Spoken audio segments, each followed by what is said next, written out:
Om Namo Bhagavate Vasudevaya. Reading from Srimad Bhagavatam, Canto 6, Chapter 9, The Appearance of Demon Vritrasura, verse number 53, 54 and 55, and that's the end of the chapter.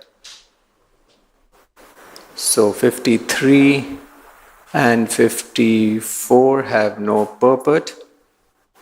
55, the last verse, has a purport. So I'll read 53, 54 by myself, and 55 we will chant.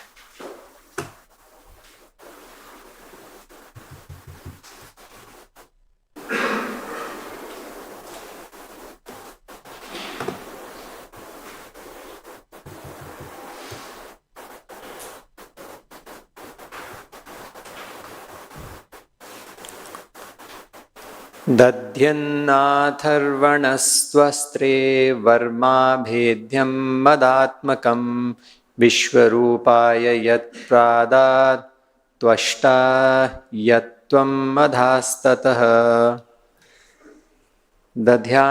Dadhyacha's invincible protective covering known as Narayana Kavacha was given to Twashta, who delivered it to his son Vishwarupa, from whom you received it. Because of this Narayan Kavacha, Dadhichi's body is now very strong. You should therefore beg him for his body. Yushmabhyam yachitoshvibhyam dharmagno gnagni dasyati tatastera shreshto vishwakarma vinirmitah yena vritashiro harta matteja upabhrimhitah. Translation: when the Ashwini Kumaras beg for Dadhyacha's body on your behalf, he will surely give it because of affection. Do not doubt this, for Dadhyacha is very experienced in religious understanding. When Dadhyacha awards you his body, Vishwakarma will prepare a thunderbolt from his bones. This thunderbolt will certainly kill Vritrasura because it will be invested with my power. 55, we will chant together. Tasmin vinihate yuyam tejostra yudha sampadaha bhuyah prapsyatha bhadram vo nahim santi cha matparan.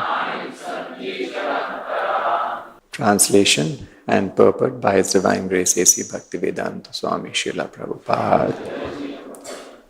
When Vritrasura is killed because of my spiritual strength, you will regain your strength, weapons and wealth.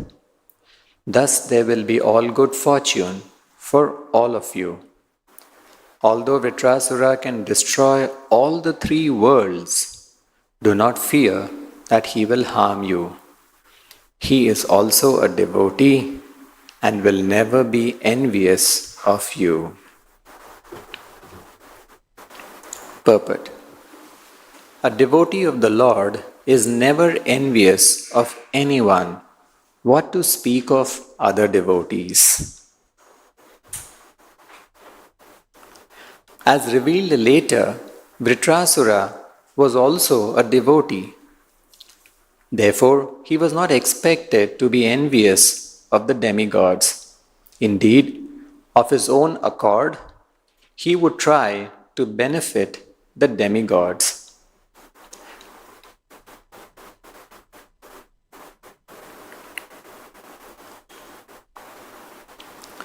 A devotee does not hesitate to give up his own body for a better cause. Chanakya Pandit said, San nimitte varam tyago vanashe niyate sati. Vinashe niyate sati. After all one's material possessions, including his body, will be destroyed in due course of time. Therefore, if the body and other possessions can be utilized for a better cause, a devotee never hesitates to give up even his own body. Because Lord Vishnu wanted to save the demigods, Vritrasura, even though able to swallow the three worlds, would agree to be killed by the demigods. For a devotee, there is no difference between living and dying, because in this life, a devotee engages in devotional service, and after giving up his body, he engages in the same service in the spiritual world. His devotional service is never hindered.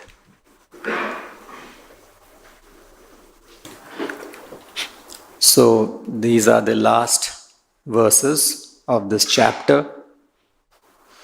The appearance of demon Vritrasura. And now we see that Lord Krishna has given them the solution for counteracting the situation that is in front of them, front of the devatas. They wanted the demon Vritrasura to be killed, to be destroyed, and so Krishna, because the devatas are devotees, he has given them a way by which the demon Vritrasura will be killed. And so here, Krishna, last two verses also, I think it was last verse that we read about the head transplant.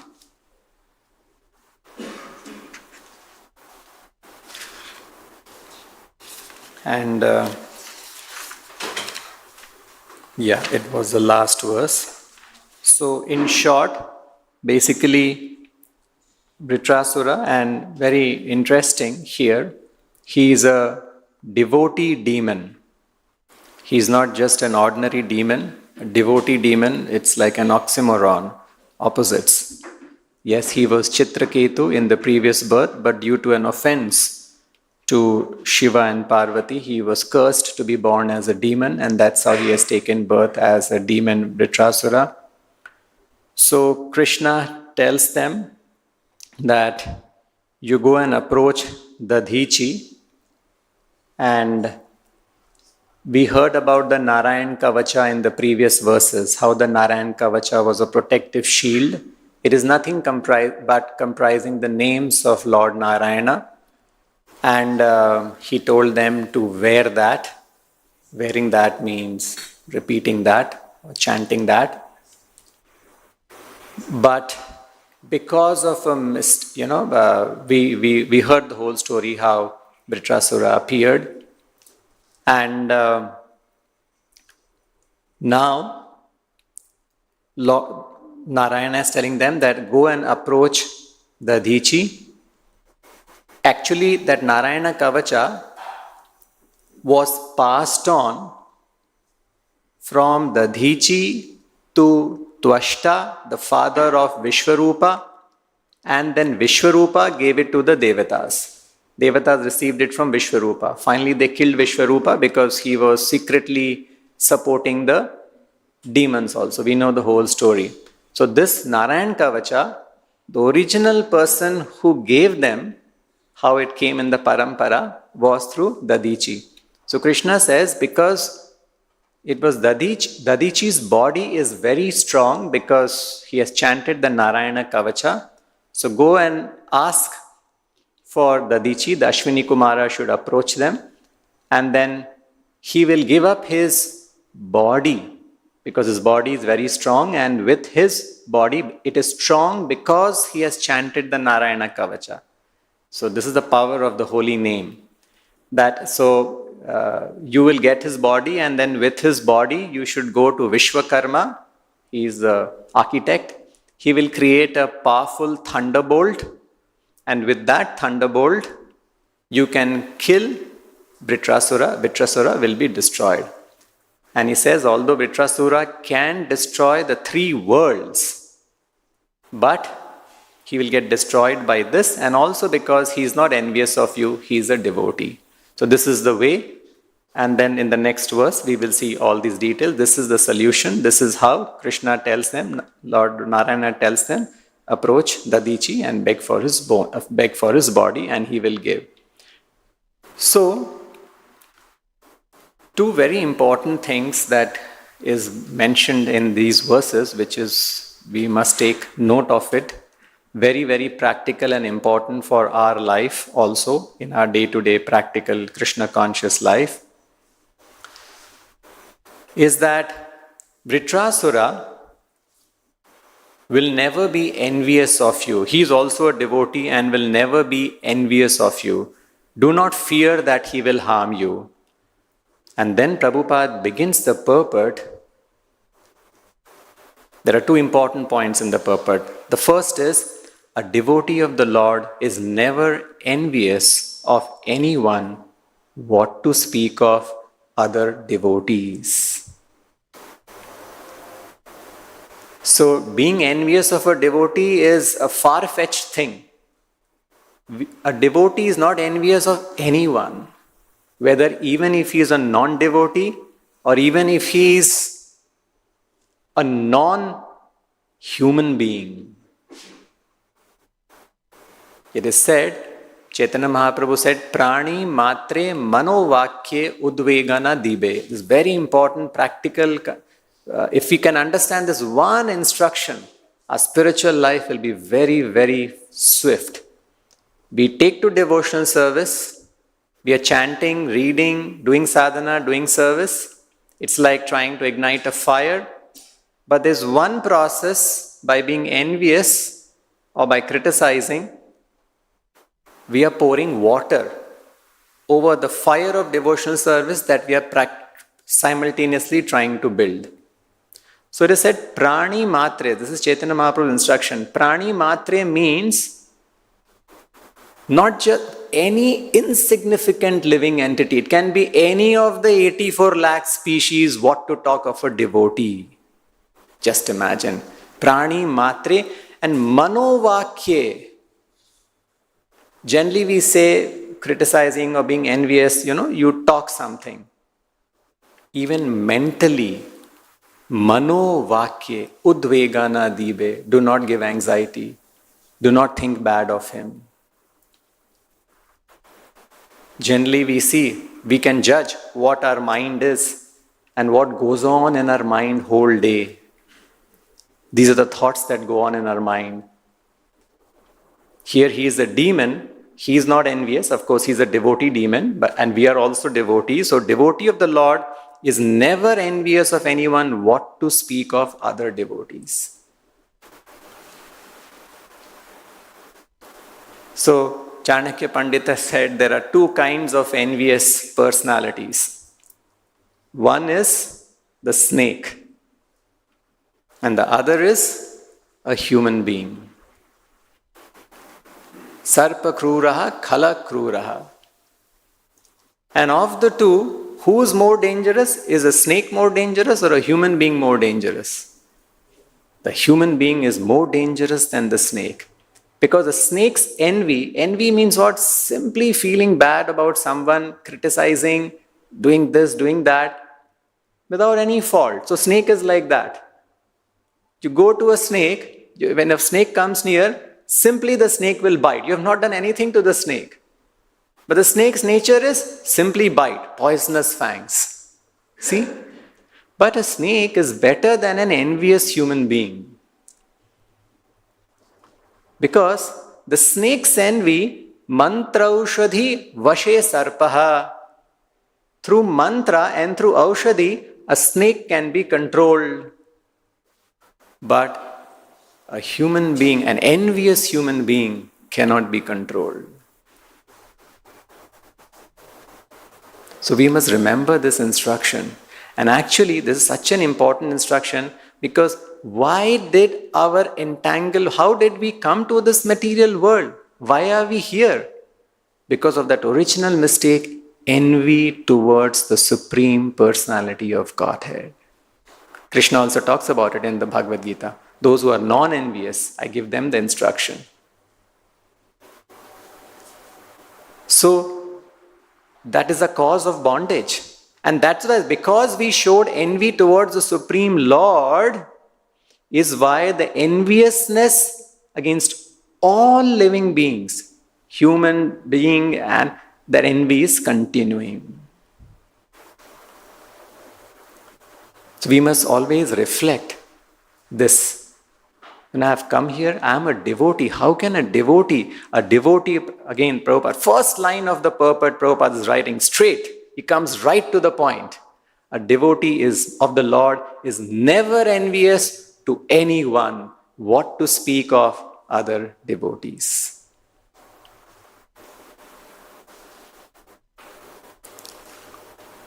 So how do we overcome this enviousness? Actually, this mantra, although it says mantra aushadhi vashe sarpaha, by mantra and by aushadhi, the enviousness, a snake can be controlled. And actually, we are so blessed that in this age of Kali, we also have a special mantra. And if we chant that mantra in the right earnest, mantra is non-different from Krishna. Krishna's power is, he's an ocean of mercy. He's an ocean of all good qualities. So if you chant that mantra meant for this Kali Yuga, every impurity within our heart, envy, pride, lust, everything can disappear. But we have to very, very seriously take to the mantra. There's a nice story that Prabhupada said, both to explain the snake's enviousness and our enviousness and how it can be removed. The story that Prabhupada narrated was, he heard it from Dr. Ghosh. This is something that happened in the 1950s. In one college in Lucknow, in some of the buildings, there were some snake biting cases. And these medical students, they're supposed to be very smart, very intelligent, doing medicine. So they didn't know. They tried to find a solution. They couldn't find a solution. So finally, somebody advised them, call a snake charmer. A snake charmer can capture the snakes and the college will be free of snakes. So they called a snake charmer. Snake charmer, he was a Mohammedan gentleman. So they called a Mohammedan this person, and he came, and all the medical students, they surrounded him. They wanted to see what is he going to do. Snakes, he's going to charm them, and so they all assembled. And then he took out that bean he took out, and then he started sounding that, and all the snakes appeared. There were some few snakes. All the snakes appeared one by from wherever they were hiding in the college. And these medical students were alive. They were like something magic-like. They'd never seen such things before. And then they came, and then he had a basket, and all the snakes started coming, and they one by one went into the basket, and the last snake came, and he closed the basket. Done, Babuji. So all these medical students were taken aback. And this person, Mohammedan gentleman, that's his profession, that's his business. He was expert in that sound. He was not educated, he was illiterate. So they couldn't take it. We are medical students, such intelligent people, and this uneducated person has done this which we couldn't do. It hurt their ego. So they went and told him, so how did you do this? So he said, Babuji, this is a way to sound this. I know how to sound it. And so by the sound, by this mantra, the snakes have come. Mantra aushadhi vashe sarpaha. So they said, no, I don't think all this is all something you have just done. Actually, I think these snakes are all poisonless. That's why you've just played something, they have come, and fearless, because he was just catching them and putting them inside. I think they are poisonless, they cannot harm you, and so you have done it. So then this man understood that these medical man, this gentleman understood, the snake charmer, that these people are not believing and they are trying to make fun of me. And so what he did, he took out one snake again from the basket, And he showed them, no, Babuji, see, there are poisonous fangs, see? And then he released all the snakes again. Just to, because he knows. So then all of them became very afraid. Oh, no, sorry. They fell at his feet. Sorry, we are very sorry. Please don't do. Oh, please call them back. Again, he played that. And again, all of them came. And the matter ended there. So then Prabhupada told the story and he said, see how the snakes were charmed by the mantra. Now, suppose you pay him some money and buy that mantra, buy that bean and whatever. Do you think that you will also be able to charm the snakes from the next day because you have paid money and purchased that mantra? It's not possible. There's a process, there's a whole process, a whole training of how to chant, how to sound that his instrument. So in the same way, Prabhupada says, this is a very special mantra. We should know this is not an ordinary mantra. Golokera prema dhana hari nam sankirtana. It is directly imported from the spiritual world. You get something from a foreign country, you're so excited. Imagine how much excited we should be. We are getting something from the spiritual world, original as it is, unchanged. This is the only thing. The holy name, just like I've heard once I was in Vrindavan, so somebody told me, they were narrating stories. So they said something interesting. They said, Vrindavan में 3 चीजें अभी भी original हैं ब्रज के समय की 5000 वर्ष पहले जब भगवान श्री कृष्ण अवतरित हुए थे उनकी 3 चीजें अभी भी हैं तो ये 3 चीजें बहुत स्पेशल है पूजनीय है क्या ब्रज की रज the sand the tract of land of Vrindavan the sand of Vrindavan Govardhan the Govardhan Parvat is still the original which Krishna lifted. And the third is Yamuna ji, the same Yamuna is flowing. So like this, the only thing that we have original, not even from the original Vrindavan, from the spiritual world. Imagine you have access to the spiritual world even in this material world. And that is the holy name of Lord Krishna. Hare Krishna, Krishna Krishna, Hare Hare. Hare Rama, Rama Rama, Hare. Golokera Premada. And that is why Bhaktivedanta Thakur has very aptly written in his song, Naam vina nahi kichugo ara chodda bhuvana madhye.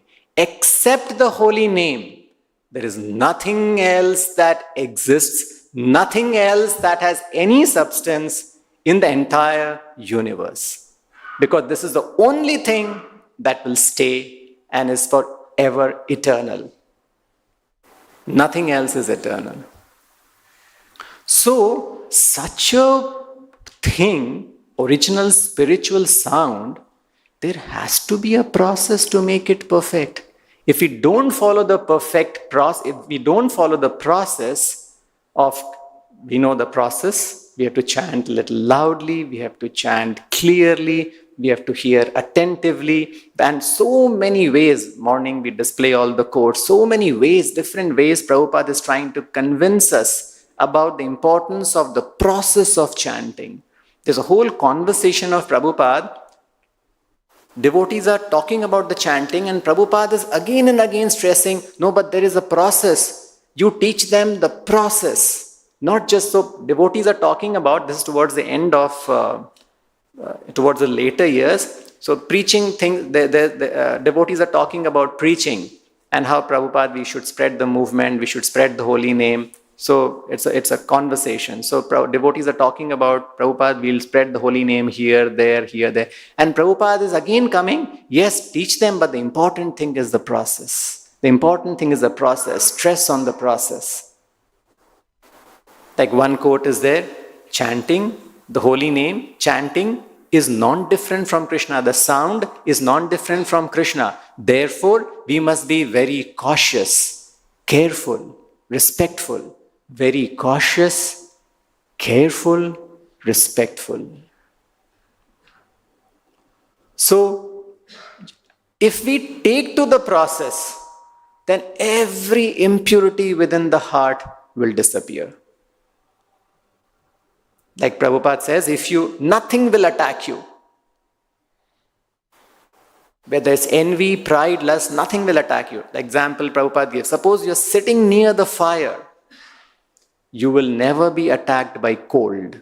Because you're sitting near the fire is constantly giving you warmth. But if you leave the fire, you will be attacked. So similarly, if we chant the holy name in the right process, then the holy name will always be protecting us. And we can be freed from all kinds. Even this envy will disappear. So that is the first thing. What to speak, a devotee is never. And in the Bhagavad Gita, 12th chapter, 13th verse to 20th verse, Krishna talks about 35 qualities of a devotee. And the first quality that Krishna is talking about is Adveshta sarvabhutanam maitra karuna evacha yomad bhakta same priyaha. See, the first quality of all the 35 qualities, Adveshta. Adveshta means non-envious. Non-envious to whom? To devotees? To his no. Sarvabhutanam. Again, he's not just talking of human beings. Forget about devotees. He's talking of every living entities. Adveshta. And he doesn't just stop there. Adveshta sarvabhutanam. And not just being, okay, I'm not envious to anybody. That's like a neutral position. I don't envy anybody. But no, not just be non-envious, but Maitra Karuna Evacha. Maitra Karuna. You should be a kind friend to everyone. See?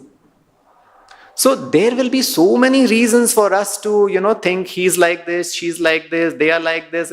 No, we are not here for that reason. If you still continue to meditate on those reasons that this devotee is like that devotee is like that, he's like that, then your journey in this material world will continue. We have to decide ourselves whether I want to continue my journey in the material world by criticizing, by saying this, by saying that, by doing this, by being non-envious. You are the loser. Nobody else is the loser. I am the only loser. Yes, there may be anomalies, there may be defects, there may be something. I have to go back to the spiritual world. I should not continue my engagement in this material world. You should be so concerned about, we are so foolish. By being envious, we are hurting only ourselves and no one else. No one else. I am the loser. So devotee should be so loving, not just non-envious, but a kind friend. Adveshta sarvabhuta maitra karuna. Look at the words. Not just a friend, a kind friend, non-envious to entire 84 lakh species. So where is the question of being envious for a devotee? So that's point number one. Point number two, it is a continuation with that. Because he's non-envious and he's a kind friend, so look at the extent to which Vritrasura is, this Dadhichi is going to go. Dadhichi is a devotee from whom they are going to get the bones. To what extent he is going to go? He is ready, that's the second point, he is ready to give up his own body for a better cause. Just see the kindness. He is ready to kill himself if somebody is going to get benefited. Just see. And the pinnacle, and there are so many examples. The best example of this is Vasudev Datta. He prayed, right? That he prayed that let all the living entities get delivered, Lord. He cannot see the suffering of all the living entities. So once when Chaitanya Mahaprabhu was describing the glories of Vasudev Datta, he said, Vasudev Datta is my man and my body belongs to him. I can say, Vasudev Datta can sell me. Chaitanya Mahaprabhu saying Vasudev Datta can sell me to anyone he desires.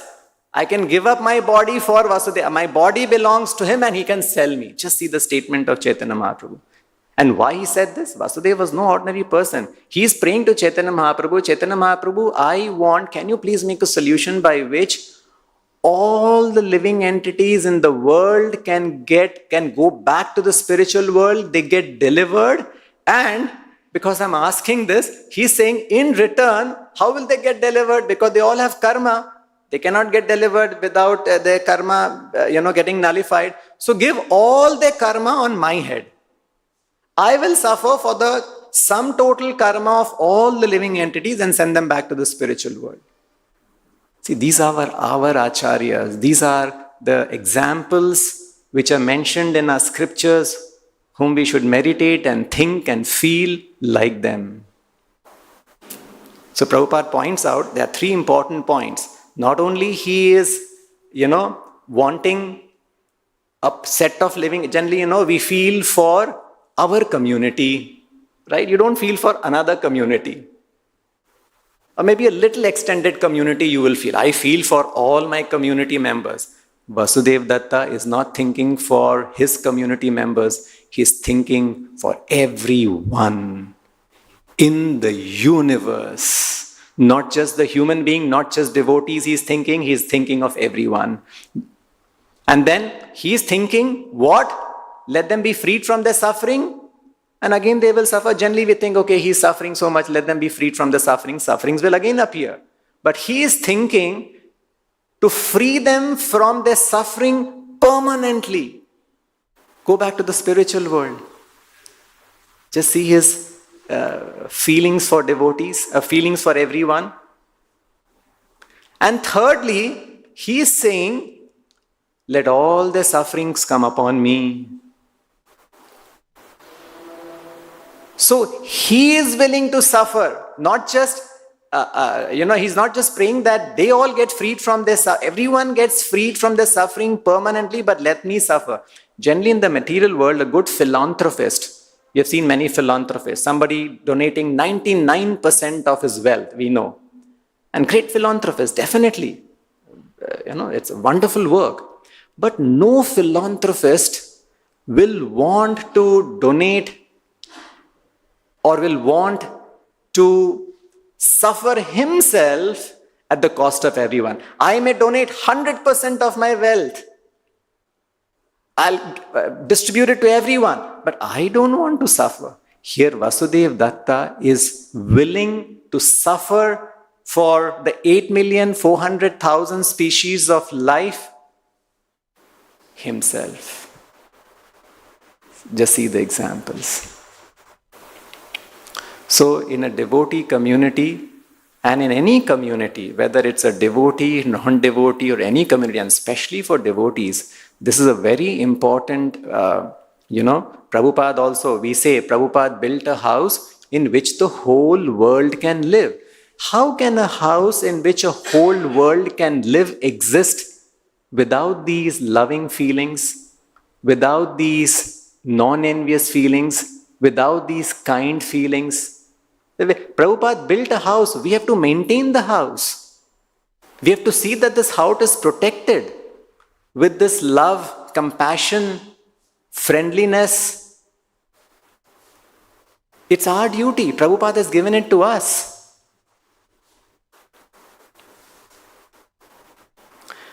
There's one very nice story. I'll end with this story. I heard this in Bhaktisiddhanta Saraswati Thakur's Upakhyay. Bhaktisiddhanta has said, many instructive stories. So this is a story about a king who was distributing free food, Annadanam. It's the highest danam. So he was distributing free food. Many people were in the queue and they were receiving this Annadan. At that point of time, there was one eagle who was flying up in the sky, and the eagle was having a snake in its mouth. It's food. Now the snake, it was like almost half dead, a poisonous snake, And while the eagle was flying with the snake above this arena where the king was distributing food, a drop of poison fell from the snake's mouth. And a sprinkle of it, when the drop falls, it sheds everywhere, and a sprinkle of it fell on one of the plate on which the king was distributing. And that person who took this plate died because of the poison of the snake.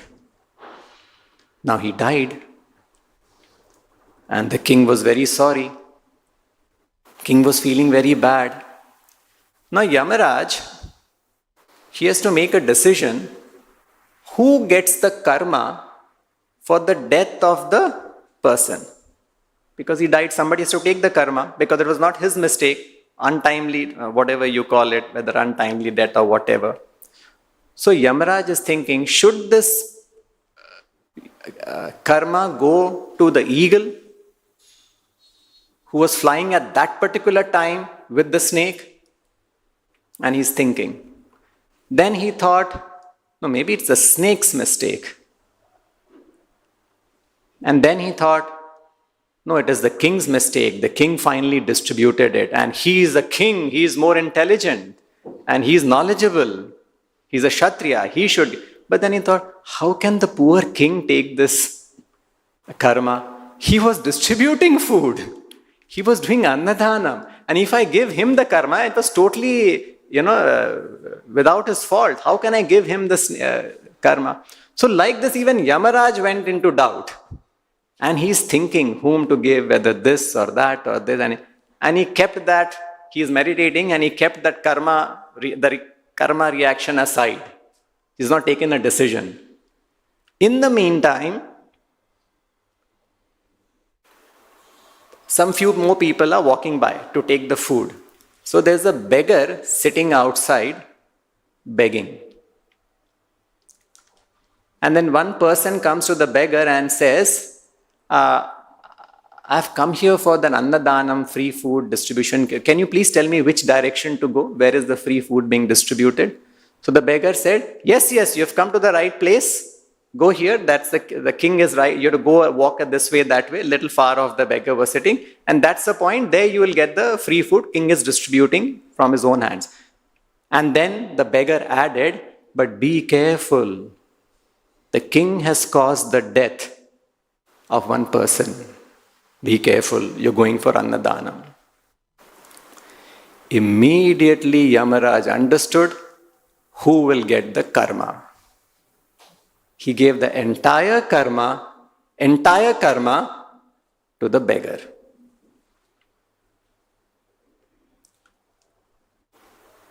The beggar had no business to criticize. False criticism, that too. Not real criticism.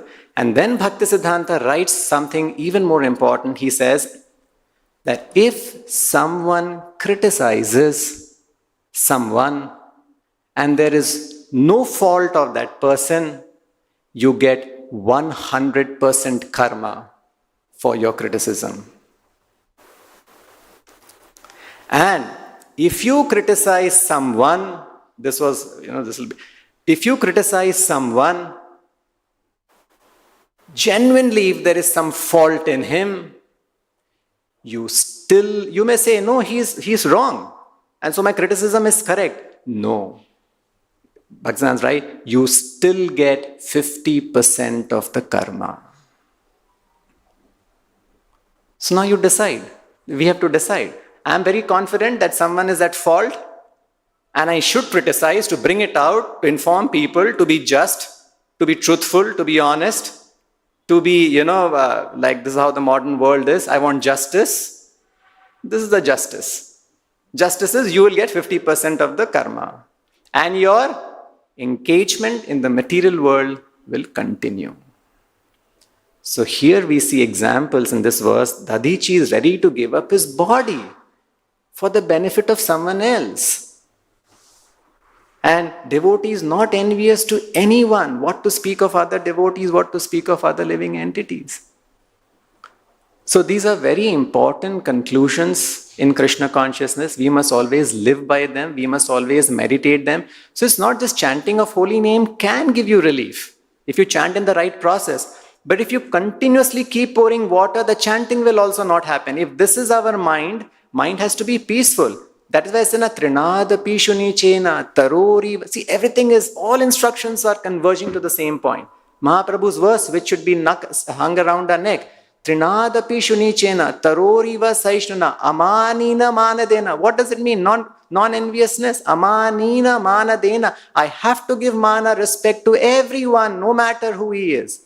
And I don't expect any respect for myself. Oh, they did not give me respect. He did not give me respect. I will also be like that. This is not a philosophy at all. This is not even a devotee. First of all, who did not give you respect? That is your judgment that he did not give you respect.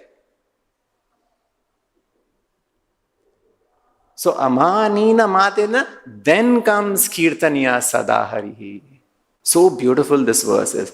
More humbler than the blade of grass, more tolerant than the tree, and not expecting any respect and still giving all respect. Without requiring respect, giving respect in return. This way we can chant peacefully. So both these things are very important in life. Jive doya Krishna Nam Sarva Dharma Sar. Being loving to everyone and chanting, and then only you'll be able to chant. This is the essence of all religion. So it's a very nice way this chapter ends. That devotee should be non-envious to everyone and he's ready to do anything for anyone, including giving up his own body. There cannot be anything more than that a devotee can offer. What more can a devotee offer? He's offered his body. So these are the principles by which a devotee should live his life, and when he lives his life like this, then Krishna will be blessed, then he will attract the mercy of Krishna, and then his journey back to home, back to Godhead will be clear. We'll end here. Vrtra Srimad Bhagavatam ki, Srila Prabhupada ki, Nitai Gaur Premanande.